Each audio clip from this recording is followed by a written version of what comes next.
हर हर महादेव, जय भोलेनाथ, श्री शिवाय नमस्तोभ्यम।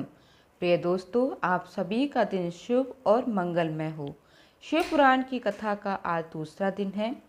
प्रिय दोस्तों, कल हमने आरंभिक प्रश्न से भगवान शिव के चरित्र की झलक पाई और आज हम आगे बढ़ेंगे उनकी दिव्यता की अगली परतों की ओर। हर दिन इस श्रृंखला को निरंतर सुनना आपके भीतर शिव तत्व की अनुभूति को प्रगाढ़ बनाएगा। आज हम कथा का आरंभ करने से पहले भगवान शिव जी से प्रार्थना करेंगे। हे शिव शंकर, हमें अहंकार, मोह और क्रोध जैसे दोषों से मुक्त करें। हम इस कथा को केवल कानों से नहीं, हृदय से सुन सकें, ऐसी कृपा हम पर कीजिएगा। आपका नाम ही हमारा सहारा है। हर हर महादेव। सूत जी कहते हैं, शौनक जी, जो श्रवण, कीर्तन और मनन इन तीनों साधनों के अनुष्ठानों में समर्थ ना हो, वो भगवान शंकर के लिंग और मूर्ति की स्थापना करके नित्य उसकी पूजा करे तो संसार सागर से पार हो सकता है। वंचना अथवा छल ना करते हुए अपनी शक्ति के अनुसार धनराशि ले जाए और उसे शिवलिंग अथवा शिव मूर्ति की सेवा के लिए अर्पित कर दे। साथ ही निरंतर उस लिंग और मूर्ति की पूजा भी करे। उसके लिए भक्ति भाव में मंडप, गोपुर, तीर्थ, मठ और क्षेत्र की स्थापना करे और उत्सव रचाए। वस्त्र, गंध, पुष्प, धूप, दीप, पुए और शाक आदि व्यंजनों से युक्त भांति भांति के भक्ष भोजन अन्न नैवेद्य के रूप से समर्पित करे। छत्र, ध्वजा, व्यंजन, चामर तथा अन्य अंगों सहित राजोपचार की भांति सब समान भगवान शिव के लिंग और मूर्ति को चढ़ाए। प्रदक्षिणा, नमस्कार तथा यथाशक्ति जप करना चाहिए। आवाहन से लेकर विसर्जन तक सारा कार्य प्रतिदिन भक्ति भाव से संपन्न करें। इस प्रकार शिवलिंग अथवा शिव मूर्ति में भगवान शंकर की पूजा करने वाला पुरुष श्रवण आदि साधनों का अनुष्ठान ना करे तो भी भगवान शिव की प्रसन्नता से सिद्धि प्राप्त कर लेता है। पहले के बहुत से महात्मा पुरुष लिंग और शिव मूर्ति की पूजा करने मात्र से ही भव बंधन से मुक्त हो चुके हैं। तब ऋषियों ने पूछा, मूर्ति में ही सर्वत्र देवताओं की पूजा होती है, लिंग में नहीं, परंतु भगवान शिव की पूजा सब जगह मूर्ति में और लिंग में भी क्यों की जाती है? शौनक जी के इस प्रश्न को सुनकर सूत जी ने कहा, हे मुनीश्वरों, तुम्हारा यह प्रश्न तो बड़ा ही पवित्र और अत्यंत अद्भुत है। इस विषय में महादेव जी की वक्ता हो सकते हैं। दूसरा कोई पुरुष कभी और कहीं भी इसका प्रतिपादन नहीं कर सकता। इस प्रश्न के समाधान के लिए भगवान शिव ने जो कुछ कहा है और उसे मैंने अपने गुरुजी के मुख से जिस प्रकार सुना है उसी तरह क्रमश वर्णन करूँगा। एकमात्र भगवान शिव ब्रह्मारूप होने के कारण निष्कल अर्थात निराकार कह गए हैं। रूपवान होने के कारण उन्हें शकल भी कहा गया है, इसलिए वे शकल और निष्कल दोनों ही हैं। शिव के निष्कल निराकार होने के कारण ही उनकी पूजा का आधारभूत लिंग भी निराकार ही प्राप्त होता है, अर्थात शिवलिंग शिव के निराकार स्वरूप का प्रतीक है। इसी तरह शिव के सकल या साकार होने के कारण उनकी पूजा का आधारभूत विग्रह साकार प्राप्त होता है, अर्थात शिव का साकार विग्रह उनके साकार स्वरूप का प्रतीक होता है। सकल और अकल अर्थात समस्त अंग आकार सहित साकार अंग आकार से सर्वथा रहित निराकार रूप होने से ही वे ब्रह्म शब्द से कहे जाने वाले परमात्मा हैं। और यही कारण कि सब लोग लिंग जो कि निराकार माना जाता है और मूर्ति जिसे साकार कहते हैं, दोनों में ही सदा भगवान शिव की पूजा करते हैं। शिव से भिन्न जो दूसरे देवतागण हैं, वे साक्षात ब्रह्म नहीं हैं, इसलिए कहीं भी उनके लिए निराकार लिंग नहीं उपलब्ध होता। पूर्व काल में बुद्धिमान ब्रह्मपुत्र सनत कुमार मुनि ने मंद्राचल पर नंदिकेश्वर से इसी प्रकार का प्रश्न किया था। सनत कुमार जी ने कहा था, हे भगवान, शिव से भिन्न जो देवता हैं उन सब की पूजा के लिए चारों ओर प्रायः वेद अर्थात मूर्ति मात्र ही अधिक संख्या में देखा और सुना जाता है। केवल भगवान शिव की ही पूजा में लिंग और वेद दोनों का ही उपयोग देखने में आता है।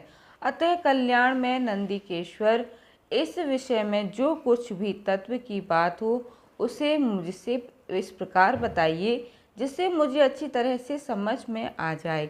तब नंदिकेश्वर ने सनत कुमार को समझाते हुए कहा, हे निष्पाप ब्रह्म कुमार, आपके इस प्रश्न का हम जैसे लोगों के द्वारा कोई उत्तर नहीं दिया जा सकता, क्योंकि यह गोपनीय विषय है और लिंग साक्षात ब्रह्मा का प्रतीक है।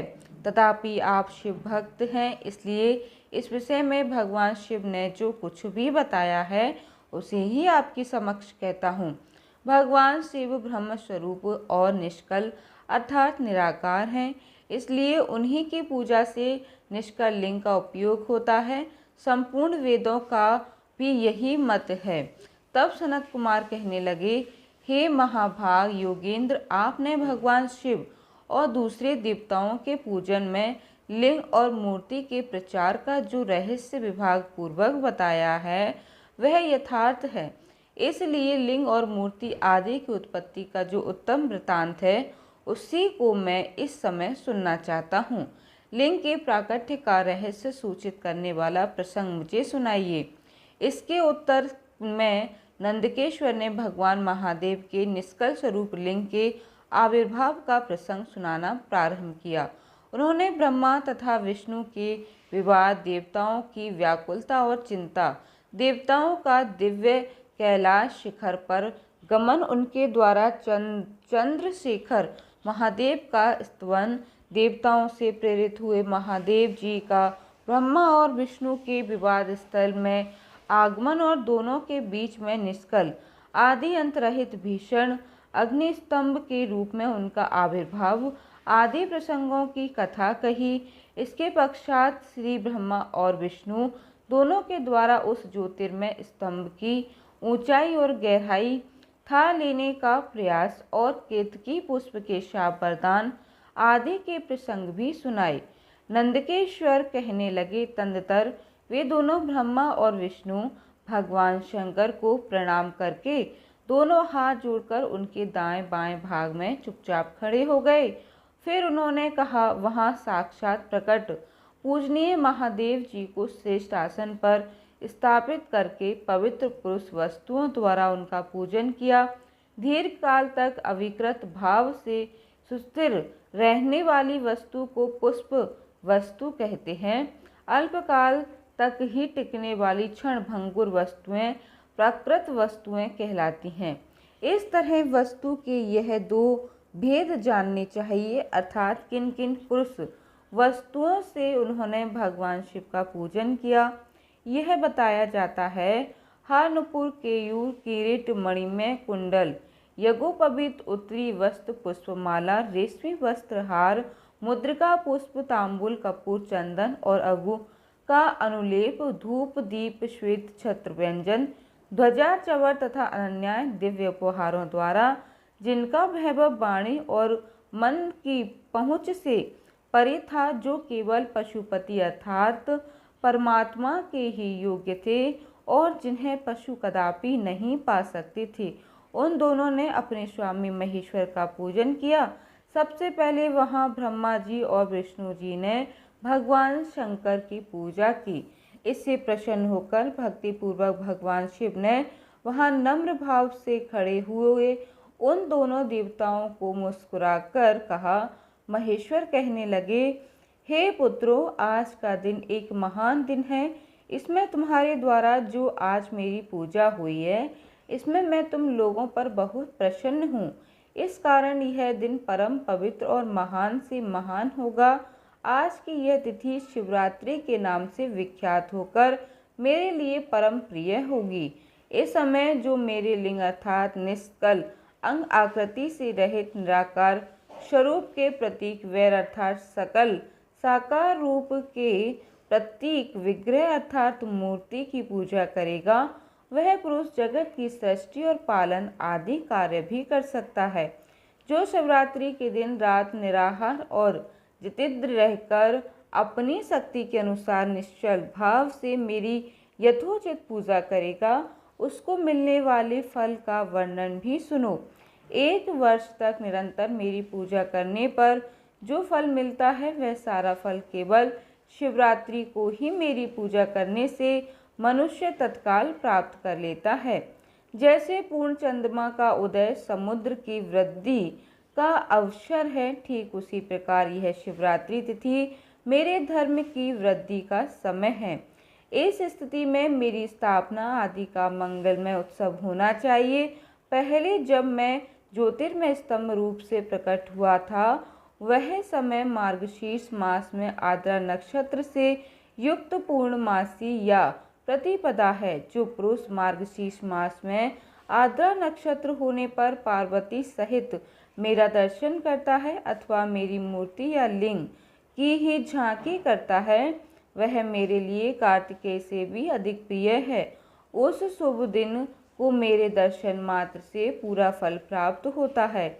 यदि दर्शन के साथ साथ मेरा पूजन भी किया जाए तो इतना अधिक फल प्राप्त होता है कि उसका वर्णन वाणी के द्वारा नहीं किया जा सकता। वहाँ पर मैं लिंग रूप में प्रकट होकर बहुत बड़ा हो गया था, अतः उस लिंग के कारण यह भूतल लिंग स्थान के नाम से प्रसिद्ध हुआ। संसार के लोग इसका दर्शन और पूजन कर सकें, इसके लिए यह अनादि और अनंत ज्योति स्तंभ अथवा ज्योतिर्मय लिंग अत्यंत छोटा हो जाएगा। यह लिंग सभी प्रकार के भोग सुलभ कराने वाला और भोग और मोक्ष का एकमात्र साधन है। इसका दर्शन, स्पर्श और ध्यान आदि किया जाए तो यह प्राणियों को जन्म और मृत्यु के कष्ट से मुक्ति दिलाने वाला है। अग्नि के पहाड़ जैसा जो यह शिवलिंग यहाँ प्रकट हुआ है, इसके कारण यह स्थान अरुणाचल नाम से प्रसिद्ध होगा। यहाँ अनेक प्रकार के बड़े बड़े तीर्थ प्रकट होंगे। इस स्थान में निवास करने या मरने से जीवों को मोक्ष मिल जाएगा। मेरे 2 रूप हैं, सकल और निष्कल। दूसरे किसी के ऐसे रूप नहीं हैं। पहले मैं स्तंभ रूप से प्रकट हुआ था, फिर अपने साक्षात रूप से ब्रह्मा भाव मेरा निष्कल रूप है और महेश्वर भाव सकल रूप है। दोनों मेरे ही सिद्ध रूप हैं। मैं ही परब्रह्म परमात्मा हूँ। कला युक्त और अकल मेरे ही स्वरूप हैं। ब्रह्मा रूप होने के कारण मैं ईश्वर भी हूँ। जीवों पर अनुग्रह करना आदि मेरे कार्य हैं। हे ब्रह्मा और केशव, मैं सबसे वृहत और जगत की वृद्धि करने वाला होने के कारण ब्रह्म कहलाता हूँ। सर्वत्र समरूप से स्थित व्यापक होने से मैं ही सबका आत्मा हूँ। स्वर्ग से लेकर अनुग्रह तक, अर्थात आत्मा या ईश्वर से भिन्न जो जगत संबंधी 5 कर्म हैं, वे सदा मेरे ही हैं। मेरे अतिरिक्त दूसरे किसी के नहीं हैं, क्योंकि मैं ही सबका ईश्वर हूँ। पहले मेरी ब्रह्मा रूप का बोध कराने के लिए निष्कलिंग प्रकट हुआ था, फिर अज्ञात ईश्वरत्व का साक्षात्कार कराने के निमित्त मैं साक्षात जगदीश्वर ही सकल रूप में तत्काल प्रकट हो गया। अतः मुझ में जो ईश्वरत्व है उससे ही मेरा सकल रूप जानना चाहिए, और जो मेरा निष्कल स्तंभ है वह मेरे ब्रह्मा स्वरूप का बोध कराने वाला है। यह मेरा ही लिंग है। तुम दोनों प्रतिदिन यहाँ आकर इसका पूजन करो। यह मेरा ही स्वरूप है और मेरे साम्य की प्राप्ति कराने वाला है। लिंग और लिंगी में नित्य अभेद होने के कारण मेरे इस लिंग का महान पुरुषों को भी पूजन करना चाहिए। मेरे एक लिंग की स्थापना करने का यह फल बतलाया गया है कि उपासक को मेरी समानता की प्राप्ति हो जाती है।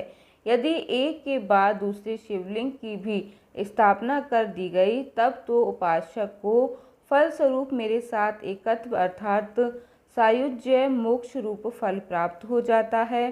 प्रधानतः शिवलिंग की यही स्थापना करनी चाहिए। मूर्ति की स्थापना उसकी अपेक्षा गौण कर्म है। शिवलिंग के अभाव में सब ओर से मूर्ति युक्त होने पर भी वह स्थान क्षेत्र नहीं कहलाता। ऋषियों ने श्री सूत जी महाराज से कहा, सूत जी, अब आप हमें शीघ्र ही वह सदाचार सुनाइए जिससे विद्वान पुरुष पुण्य लोकों पर विजय प्राप्त करता है। स्वर्ग प्रदान करने वाले धर्म आचार तथा नरक का कष्ट देने वाले अधर्म आचारों का भी वर्णन कीजिए। तब श्री सूत जी महाराज इस प्रकार कहने लगे कि सदाचार का पालन करने वाला विद्वान ब्राह्मण भी वास्तव में ब्राह्मण नाम धारण करने का अधिकारी होता है। जो केवल वेदोक्त आचार का पालन करने वाला और वेद का अभ्यासी है, उस ब्राह्मण का भी विप्र संज्ञा होती है, अर्थात उसे विप्र कहा जाता है। सदाचार, वेदाचार तथा विद्या, इनमें से एक एक गुण से ही युक्त होने पर उसे द्विज कहते हैं। यह सभी ब्राह्मणों के बारे में वर्णन किया गया है जिसमें स्वल्प मात्रा में ही आचार का पालन देखा जाता है, जिसने वेद्यन भी बहुत कम किया है, और जो राजा का सेवक यानी कि पुरोहित या मंत्री आदि हैं उसे क्षत्रिय ब्राह्मण कहते हैं। जो ब्राह्मण कृषि तथा वाणिज्य कर्म करने वाला है और कुछ कुछ ब्राह्मणोचित आचार का भी पालन करता है, वह वैश्य ब्राह्मण है। और जो खुद ही खेत जोतता है उसे शूद्र ब्राह्मण कहा गया है। जो दूसरों के दोष देखने वाला और परद्रोही है उसे चांडाल द्विज कहते हैं। इसी तरह क्षत्रियों में भी जो पृथ्वी का पालन करता है वह राजा है। दूसरे लोग राजत्व विहीन क्षत्रिय माने गए हैं। वैश्यों में भी जो धान्य आदि वस्तुएं क्रय विक्रय करता है वह वैश्य कहलाता है। दूसरों को वणिक कहते हैं। जो ब्राह्मणों, क्षत्रियों और वैश्यों की सेवा में लगा रहता है वही वास्तव में शूद्र कहलाता है। जो शूद्र हल जोतने का काम करता है उसे वृषल समझना चाहिए। सेवा, शिल्प और कृषण से भिन्न वृत्ति का आश्रय लेने वाले शूद्र दस्तु कहलाते हैं।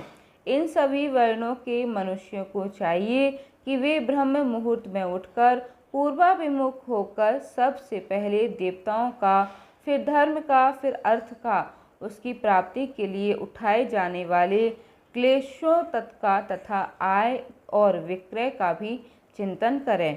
रात के पिछले पहर को उषा काल जानना चाहिए। उस अंतिम पहर का जो आधा या मध्य भाग है उसे संधि कहा जाता है। उस संधि काल में उठकर द्विज को मलमूत्र आदि का त्याग करना चाहिए। घर से दूर जाकर बाहर से अपने शरीर को ढके रखकर दिन में उत्तराभिमुख बैठकर मलमूत्र का त्याग करें। यदि उत्तराभिमुख बैठने में कोई रुकावट हो तो दूसरी दिशा की ओर मुँह करके बैठें। जल, अग्नि, ब्राह्मण आदि तथा देवताओं का सामना बचा कर बैठें। इसके पश्चात किसी वृक्ष के पत्ते से या उसके पतले काष्ठ से जड़ के बाहर दातुन करनी चाहिए। उस समय तर्जनी अंगुली का उपयोग नहीं करना चाहिए। यह दंत शुद्धि का विधान बतलाया गया है। इसके बाद जल संबंधी देवताओं को नमस्कार करके मंत्र पाठ करते हुए जलाशय में स्नान करें। यदि गले तक या कमर तक पानी में खड़े होने की शक्ति ना हो तो घुटने तक भी जल में खड़ा होकर अपने ऊपर जल छिड़का जा सकता है और मंत्रों पूर्वक स्नान कार्य संपन्न किया जा सकता है। विद्वान पुरुष को चाहिए कि वहाँ तीर्थ जल से देवता आदि का स्नान तर्पण भी करें। इसके बाद धौत वस्त्र अर्थात धोती लेकर 5 कच करके उसे धारण करें। साथ ही कोई उत्तरी भी धारण कर सकते हैं, क्योंकि संध्या वंदन आदि सभी कर्मों में उसकी आवश्यकता होती है। नदी आदि तीर्थों में स्नान करने पर स्नान संबंधी उतारे हुए वस्त्रों को वहाँ पर कभी ना धोएं। स्नान करने के पश्चात विद्वान पुरुष भीगे हुए उस वस्त्र को बावड़ी में, कुएं के पास अथवा घर आदि में ले जाएं और फिर वहाँ पर पत्थर पर, लकड़ी पर या जल पर या स्थल पर अच्छी तरह से धोकर उस वस्त्र को निचोड़ना चाहिए। अक्सर लोग क्या करते हैं कि गंगा जी आदि में स्नान करने जाते हैं और वहीं पर स्नान करने के बाद उसी बहते जल में अपने वस्त्र धोकर उसी जल में निचोड़ भी देते हैं, जिससे बहुत भारी पाप लगता है। अगर आप में से भी कुछ लोग ऐसा करते हैं तो अब से आप ऐसा मत कीजिएगा।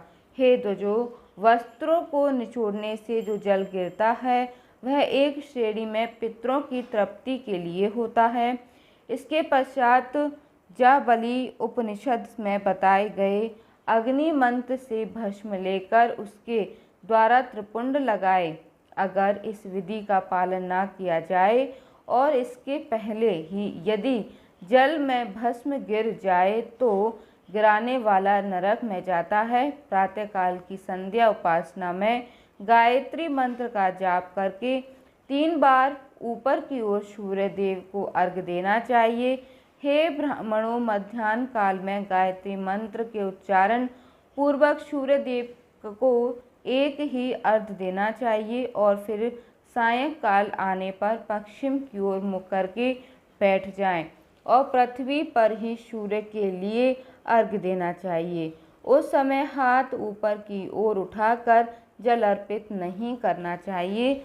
प्रातः काल और मध्याह्न काल के समय अंजूरी में जल भरकर अंगुलियों की ओर से सूर्य देव को अर्घ्य देना चाहिए। फिर अंगुलियों के छिद्र से ढलते हुए सूर्य देव को देखना चाहिए और उनके लिए स्वतः प्रदक्षिणा करके अर्थात परिक्रमा करके शुद्ध आचमन करना चाहिए। सायंकाल काल में सूर्यास्त से 2 घड़ी पहले की हुई संध्या निष्फल होती है, क्योंकि यह सायंक संध्या का समय नहीं होता है। ठीक समय पर संध्या करनी चाहिए, यानी कि शाम की पूजा करनी चाहिए। ऐसा शास्त्रों में आज्ञा दी गई है। यदि शाम की पूजा किए बिना दिन बीत जाए तो प्रत्येक समय के लिए क्रमशः प्रायश्चित करना चाहिए।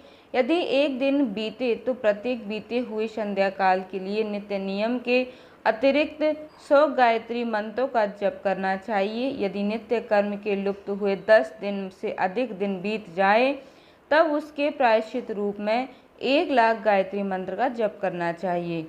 और यदि मास तक नित्य कर्म छूट जाए तो पुनः अपना उपनयन संस्कार करें। अर्थ सिद्धि के लिए ईश, गौरी, कार्तिकेय, विष्णु जी, ब्रह्मा जी, चंद्रमा और यम का तथा ऐसे ही अन्य देवताओं का भी शुद्ध जल से तर्पण करें। फिर तर्पण कर्म को ब्रह्मर्पण करके शुद्ध आचमन करें।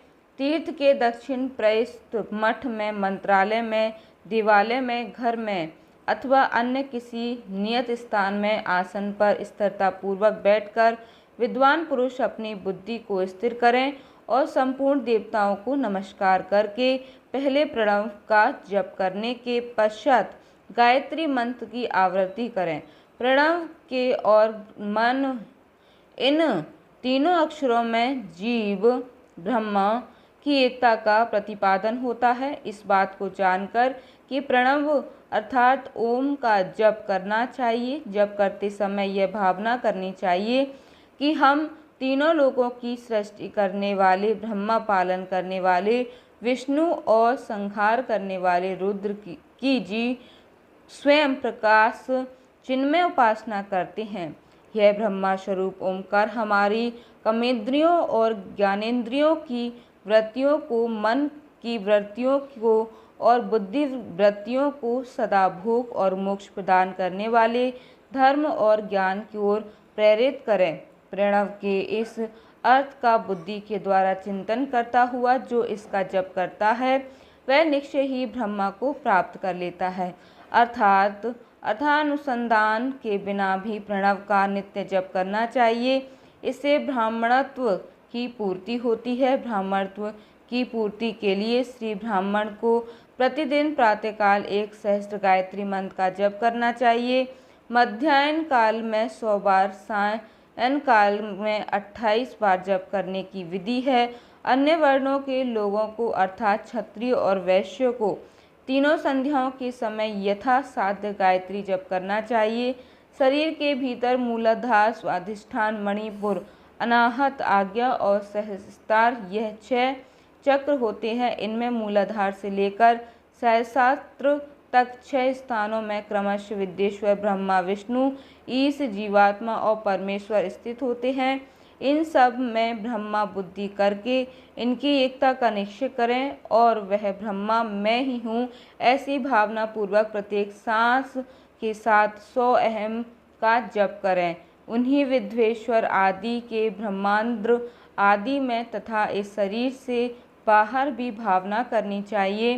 प्रकृति के विकारभूत महत्व से लेकर पंचभूत पर्यत तत्वों से बना हुआ जो शरीर है, ऐसे सहस्त्रों शरीरों को एक एक अजपा गायत्री जप से एक एक क्रम से अतिक्रमण करके जीव को धीरे धीरे परमात्मा से संयुक्त करें। यह जप का तत्व बताया गया है। 100 या फिर 28 मंत्रों का जप से उतने ही शरीरों का अतिक्रमण होता है। इस प्रकार जो मंत्रों का जप है इसी को आदि क्रम से वास्तविक जप जानना चाहिए। सहस्त्र बार किया हुआ जप ब्रह्मलोक प्रदान करने वाला होता है, ऐसा जान लेना चाहिए। 100 बार किया हुआ जप इंद्रपद की प्राप्ति कराने वाला माना गया है। ब्रह्मांतर पुरुष आत्मरक्षा के लिए जो स्वल्प मात्रा में जप करता है वह ब्राह्मणों के कुल में जन्म लेता है। प्रतिदिन सूर्य प्रस्थान करके उपयुक्त रूप में से जब आप अनुष्ठान करना चाहिए। 12 लाख गायत्री मंत्र का जप करने वाला पुरुष पूर्ण रूप से ब्राह्मण कहा गया है, और जिस ब्राह्मण ने 1 लाख गायत्री मंत्र का भी जप ना किया हो उसे वैदिक कार्यों में कभी भी ना लगाएं। 70 वर्ष की अवस्था तक नियम पूर्वक पालन करें। इसके बाद गृह त्याग कर संन्यास लें। परिव्राजक या फिर सन्यासी पुरुष नित्य प्रातःकाल 12,000 प्रणव का जप करें। यदि एक दिन इस नियम का उल्लंघन हो जाए तो दूसरे दिन उसके बदले में उतने मंत्र और अधिक जपने चाहिए, और सदा इस प्रकार जप को चलाने का प्रयत्न करना चाहिए। मनुष्य धर्म से धन पाता है, तपस्या से उसे दिव्य रूप की प्राप्ति होती है। कामनाओं का त्याग करने वाले पुरुष के अंतःकरण की शुद्धि होती है और उस शुद्धि से ज्ञान का उदय होता है, इसमें कोई संशय नहीं है। सतयुग आदि में तप को ही प्रशस्त कहा गया है, किंतु कलयुग में द्रव्य श्राद्ध धर्म अर्थात दान आदि को सबसे उत्तम माना गया है। इसलिए कहते हैं कोई भी व्रत हो तो अपनी सामर्थ्य के अनुसार कुछ न कुछ दान जरूर करना चाहिए। सतयुग में ध्यान से, त्रेता में तपस्या और द्वापर युग में यज्ञ करने से ज्ञान की सिद्धि होती है, लेकिन कलयुग में प्रतिमा यानी कि भगवान की विग्रह पूजा करने से ज्ञान का लाभ होता है, अर्थात मूर्ति पूजा से ज्ञान का लाभ होता है। अधर्म हिंसा दुख का कारण होता है और धर्म सुख रूप है। अधर्म से मनुष्य दुख पाता है और धर्म से वह सुख और अभ्युदय का भागीदार बन जाता है। दुराचार करेगा तो दुख प्राप्त होगा, यदि सदाचार करेगा तो उसे सुख मिलेगा। इसलिए भोग मोक्ष की सिद्धि के लिए धर्म का उपार्जन करना चाहिए। जिसके घर में कम से कम 4 मनुष्य हैं, ऐसे कुटुंबी ब्राह्मण को जो 100 वर्ष के लिए जीविका देता है, उसके लिए वह दान ब्रह्मलोक को प्राप्ति कराने वाला होता है। एक सहस्त्र चंद्रायन व्रत का अनुष्ठान ब्रह्मलोकदायक माना गया है। जो क्षत्रिय एक सहस्त्र कुटुंब को जीविका और आवास देता है, उसका वह कर्म इंद्रलोक की प्राप्ति कराने वाला होता है। 10,000 कुटुंबों को दिया हुआ आश्रय दान ब्रह्मलोक प्रदान करता है। दान देने वाला पुरुष जिस देवता को सामने रखकर दान करता है, अर्थात वह दान के द्वारा जिस भी देवता को प्रसन्न करना चाहता है, उसी का लोभ उसे प्राप्त होता है। यह बात वेद विद्या पुरुष अच्छी तरह जानते हैं। उपार्जन करें, क्योंकि तपस्या और तीर्थों के दर्शन के अच्छे सुख पाकर मनुष्य उसका उपभोग करता है। अब मैं न्यायतः धन के उपार्जन की विधि बता रहा हूँ। ब्राह्मणों को चाहिए कि वह सदा सावधान रहकर विशुद्ध प्रतिग्रह अर्थात दान ग्रहण और याजन अर्थात यज्ञ कराने आदि से धन का अर्जन करें।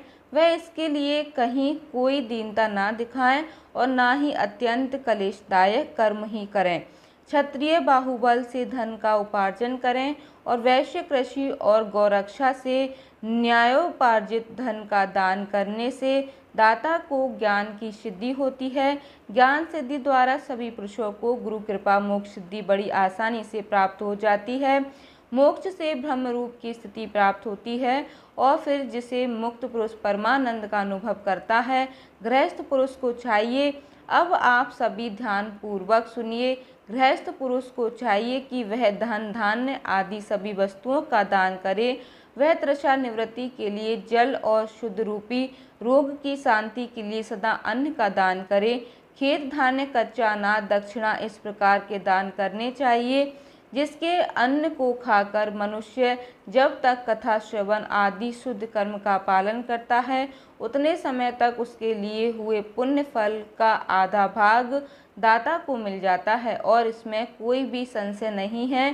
दान देने वाला पुरुष दान में प्राप्त की हुई वस्तु का दान और तपस्या करके अपने प्रतिग्रह जनित पाप की शुद्धि कर ले, नहीं तो उसे रौरव नरक में गिरना पड़ता है।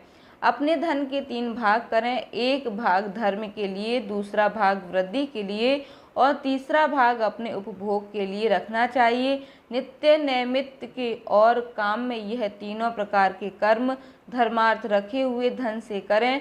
साधक को चाहिए कि वह वृद्धि के लिए रखे हुए धन से ऐसा व्यापार करे जिससे फिर उसके धन की वृद्धि हो और उपभोग के लिए रक्षित धन से हितकारक परमिति और पवित्र भोग खेती से पैदा हुए धन का 10वां अंश उसे दान कर देना चाहिए। इससे पाप की शुद्धि हो जाती है।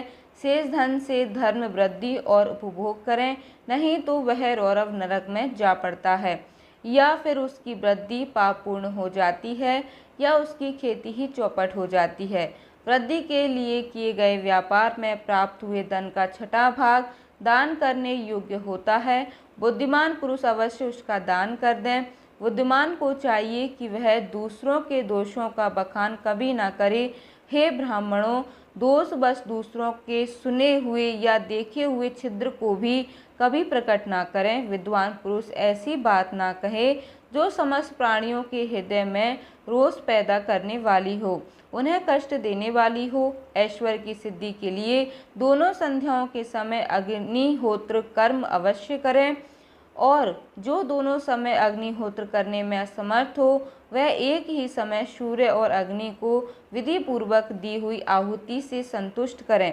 चावल, धान्य, घी, फल, कंद और हविष्य इनके द्वारा विधि पूर्वक स्थाली पाक बनाएं और यथोचित रीति से सूर्यदेव और अग्निदेव को अर्पित करें।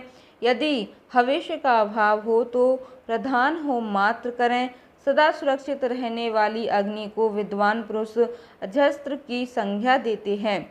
यहाँ फिर संध्या काल में जप मात्रा या सूर्य की वंदना मात्र कर लें। आत्मज्ञान की इच्छा रखने वाले और धनाढ़ी पुरुषों को भी इस प्रकार विधिवत उपासना करनी चाहिए जो सदा ब्रह्मा यज्ञ में तत्पर होते हैं, देवताओं की पूजा में लगे रहते हैं, नित्य अग्नि की पूजा और गुरु पूजा में अनिरुक्त होते हैं, उन ब्राह्मणों को तृप्त किया करते हैं। वे सब लोग स्वर्ग लोक के भागीदारी हो जाते हैं। श्री सूत जी महाराज कहते हैं, महाप्रयाग, हे महामते शिवरूप सौनक जी, अब मैं संक्षेप में रुद्राक्ष महात्म्य बता रहा हूँ, ध्यान पूर्वक सुनिए। रुद्राक्ष शिव को बहुत ही प्रिय है, इसे परम पावन समझना चाहिए। रुद्राक्ष के दर्शन से, स्पर्श से तथा उस पर जप करने से वह समस्त पापों को अपहरण करने वाला माना गया है। हे मुनि, पूर्व काल में परमात्मा शिव ने समस्त लोगों का उपकार करने के लिए देवी पार्वती के सामने रुद्राक्ष की ही महिमा का वर्णन किया था। भगवान शिव ने कहा था कि हे महेश्वरी, हे शिव, मैं तुम्हारे प्रेमवश भक्तों के हित की कामना में से रुद्राक्ष की महिमा का वर्णन करता हूँ, ध्यान पूर्वक सुनो। तब भगवान शिव ने देवी पार्वती को रुद्राक्ष की महिमा बताते हुए कहा है, महेशानी, पूर्व काल की बात है, मैं मन को संयम में रखकर हजारों दिव्य वर्षों तक घोर तपस्या में लगा रहा। एक दिन सहसा मेरा मन शुद्ध हो उठा। परमेश्वरी, मैं संपूर्ण लोगों का उपकार करने वाला स्वतंत्र परमेश्वर हूँ। अतः उस समय मैंने लीलावशी दोनों नेत्र खोले। खोलते ही मेरे मनोहर नेत्र पुटों से कुछ जल की बूंदें गिरी। आंसू की बन बूंदों से वहां रुद्राक्ष नामक वृक्ष पैदा हो गया। भक्तों पर अनुग्रह करने के लिए वे अश्रुबिंदु स्थावर भाव को प्राप्त हो गए थे। वे रुद्राक्ष मैंने विष्णु चारों वर्णों के लोगों में बांट दिए। भूतल पर अपने प्रिय रुद्राक्ष को मैंने गौड़ देश के उत्पन्न किया। मथुरा, ध्यकाल, लंका, मल्याचल, सहग्री, काशी और अन्य देशों में भी उनके अंकुर उगाए। वे उत्तम रुद्राक्ष अहस्पाप समूह का वेदन करने वाले तथा श्रुतियों को भी प्रेरक हैं। मेरी आज्ञा से वे ब्राह्मण, क्षत्रिय, वैश्य और शूद्र जाति के भेद से इस भूतल पर प्रकट हुए। रुद्राक्षों की ही जाति से सुमाक्ष भी है। उन ब्राह्मण आदि जाति वाले रुद्राक्षों के वर्णन श्वेत, रक्त, पीत तथा कृष्ण जानने चाहिए। मनुष्य को चाहिए कि वे क्रमश वर्णन के अनुसार अपनी जाति का ही रुद्राक्ष धारण करें। भोग और मोक्ष की इच्छा रखने वाले चारों वर्णों के लोगों और विशेषतः शिव भक्तों को शिव प्राप्ति की प्रसन्नता के लिए रुद्राक्ष के फलों को अवश्य धारण करना चाहिए। आंवले के फल के बराबर जो रुद्राक्ष हो वह श्रेष्ठ बताया गया है। जो बेर के फल के बराबर हो उसे मध्य श्रेणी का कहा गया है और जो चने के बराबर हो उसकी गणना निम्न कोटि से की गई है। अब इसकी उत्तमता को परखने की यह दूसरी उत्तम प्रतिक्रिया बताई जाती है। इसे बताने का उद्देश्य है भक्तों की हितमना। हे पार्वती, तुम भली भांति प्रेम पूर्वक इस विषय को भी सुनो।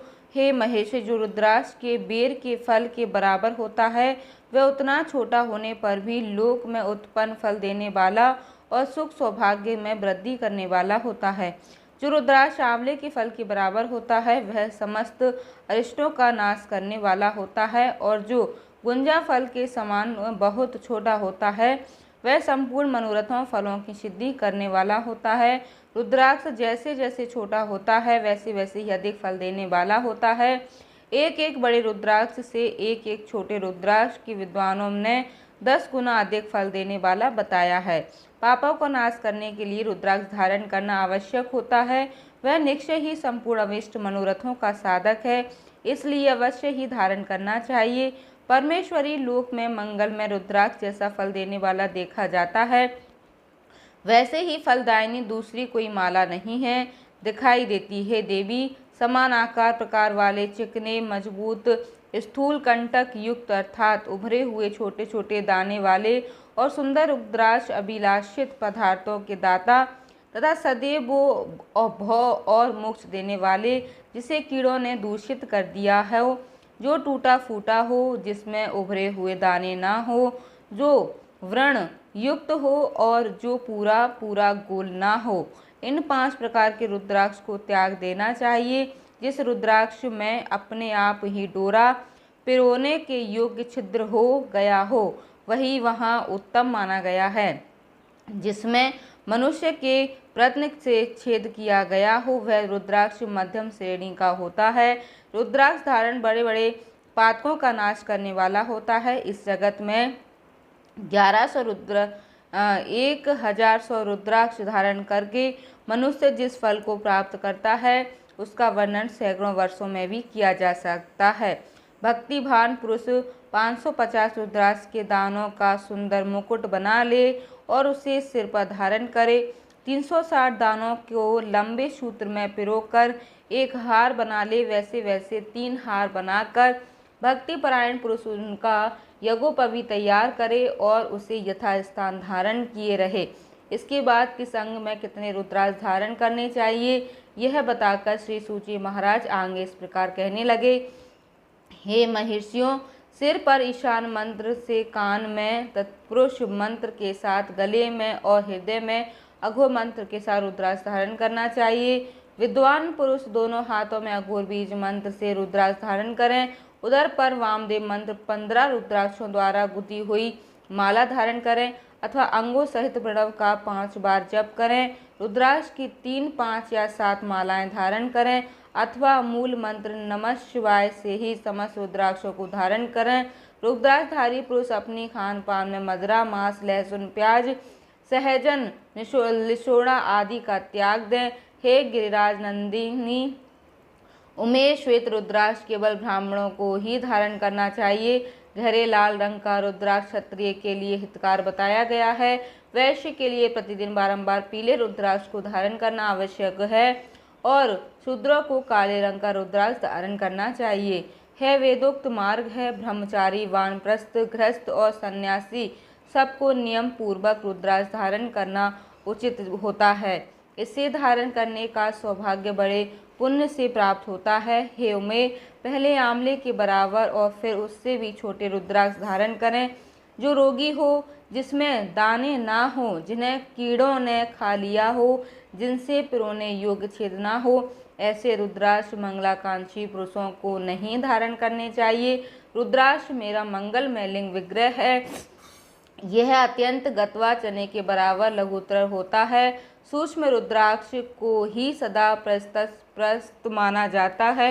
यह अत्यंत गतवा चने के बराबर लघुतर होता है। सूक्ष्म रुद्राक्ष को ही सदा प्रशस्त माना गया है। सभी आश्रमों, समस्त वर्णों, स्त्रियों और शूद्रों को भी भगवान शिव की आज्ञा के अनुसार सदैव रुद्राक्ष धारण करना चाहिए। यतियों के लिए प्रणव के उच्चारण पूर्वक रुद्राक्ष धारण का विधान है। जिसके ललाट में त्रिपुंड लगा हो और उसी तो सभी अंग रुद्राक्ष के विभूषित हो तथा वह जो मृत्युंजय मंत्र का जप कर रहा हो, उसका दर्शन करने मात्र से साक्षात रुद्र के दर्शन का फल प्राप्त होता है। हे पार्वती, रुद्राक्ष अनेक प्रकार के बताए गए हैं। मैं उनके वेदों का वर्णन करता हूँ। वे वेद, भोग और मोक्ष रूप फल देने वाले हैं। तुम उत्तम भक्ति भाव से उनका परिचय भी सुनो। एक मुख वाला रुद्राक्ष साक्षात शिव का स्वरूप माना जाता है। वह भोग और मोक्ष रूपी फल प्रदान करता है। जहाँ रुद्राक्ष की पूजा होती है, वहाँ से कभी भी लक्ष्मी जी दूर नहीं जाती। उस स्थान के सारे उपद्रव नष्ट हो जाते हैं और वहाँ रहने वाले लोगों की संपूर्ण कामनाएं पूर्ण होती हैं। दो मुख वाला रुद्राक्ष देव देवेश्वर कहा गया है। वह संपूर्ण कामना और फलों को देने वाला होता है। तीन मुख वाला रुद्राक्ष सदा साक्षात साधन का फल देने वाला है। उसके प्रभाव से सारी विद्याएं प्रतिष्ठित होती हैं। चार मुख वाला रुद्राक्ष साक्षात ब्रह्मा का रूप है। वह दर्शन और स्पर्श से शीघ्र ही धर्म, अर्थ, काम और मोक्ष इन चारों पुरुषार्थों को देने वाला है। पांच मुख वाला रुद्राक्ष साक्षात कालांगिनी रुद्र रूप है। वह सब कुछ करने में समर्थ है। सबको मुक्ति देने वाला तथा संपूर्ण मनोवांछित फल प्रदान करने वाला। पंचमुख रुद्राक्ष समस्त पापों को नष्ट कर देता है। छह मुखों वाला रुद्राक्ष कार्तिकेय का स्वरूप है। यदि दाहिनी बाह में उसे धारण कर दिया जाए तो धारण करने वाला मनुष्य ब्रह्म हत्या आदि पापों से मुक्त हो जाता है। इसमें कोई संशय नहीं होता है। हे महेश्वरी, सात मुख वाला रुद्राक्ष अनंग स्वरूप और अनंग नाम से भी प्रसिद्ध। हे देवेश, इसको धारण करने से ही दरिद्र और ऐश्वर्य भी हो जाता है, ऐश्वर्यशाली हो जाता है। आठ मुख वाला रुद्राक्ष अष्टमूर्ति भैरव रूप है। उसको धारण करने से मनुष्य पूर्णायु होता है और मृत्यु के पश्चात शूलधारी शंकर हो जाता है। नौ मुख वाले रुद्राक्ष को भैरव तथा कपिल मुनि का प्रतीक माना गया है अथवा नौ रूप धारण करने वाली महेश्वरी दुर्गा उसकी अधिष्ठात्री देवी मानी गई है। जो मनुष्य भक्ति परायण होकर अपने बाएं हाथ में नव मुख रुद्राक्ष को धारण करता है, वह निश्चय ही मेरे समान सर्वेश्वर हो जाता है। इसमें कोई संशय नहीं है। हे महेश्वर, दस मुख वाला रुद्राक्ष साक्षात भगवान विष्णु का रूप है। हे देवी ऋषि, उसको धारण करने से मनुष्य की संपूर्ण कामनाएं पूर्ण हो जाती हैं। हे परमेश्वरी, 11 मुख वाला जो रुद्राक्ष है वह रुद्र रूप है। उसको धारण करने से मनुष्य सर्वत्र विजय होता है। 12 मुख वाले रुद्राक्ष को केश प्रदेश में धारण करें। उसको धारण करने से मानो मस्तक पर 12 आदित्य विराजमान हो जाते हैं। 13 मुख वाला रुद्राक्ष विश्व देवों का स्वरूप है और उसको धारण करके मनुष्य संपूर्ण अभिष्टों को प्राप्त करता तथा सौभाग्य और मंगल में लाभ करता है। 14 मुख वाला जो रुद्राक्ष है वह परम शिव रूप है। उसे भक्ति पूर्वक मस्तक पर धारण करें। ऐसा करने से समस्त पापों का नाश हो जाता है। हे गिरिराज कुमारी, इस प्रकार मुखों के भेद से रुद्राक्ष के 14 भेद बताए गए हैं। अब तुम क्रमशः उन रुद्राक्षों के धारण करने के मंत्रों को भी प्रसन्नता पूर्वक सुनो। पहला मंत्र ओम हं नमः, दूसरा ओम नमः, तीसरा ओम क्लीं नमः, चौथा मंत्र ओम ह्रीं नमः। पांचवा ओम हं नमः। छठा ओम हं हुमं नमः। सातवां ओम हूं नमः। आठवां ओम हूं नमः।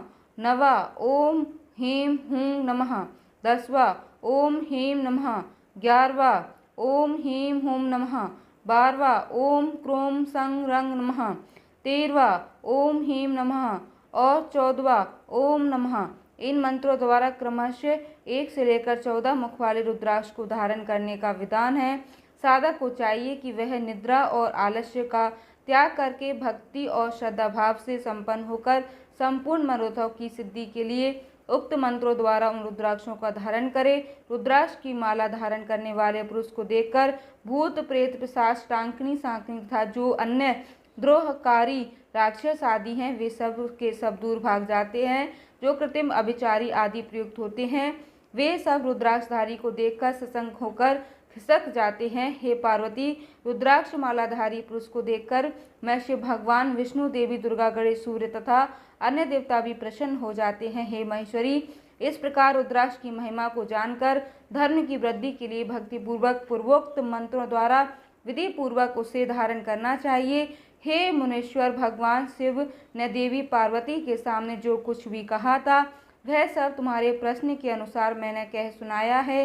हे मनुष्यरों, मैं तुम्हारे सामने इस विंध्येश्वर संहिता का वर्णन किया। यह संगीतिका संपूर्ण सिद्धियों को देने वाली तथा भगवान शिव की आज्ञा से नित्य मोक्ष प्रदान कराने वाली है। बोलिए शंकर भगवान की जय, भोलेनाथ की जय। प्रिय दोस्तों, आज के अध्याय में बस इतना ही। इसके आगे की कथा आप सभी कल के अध्याय में जरूर सुनिएगा। हर हर महादेव, जय भोलेनाथ।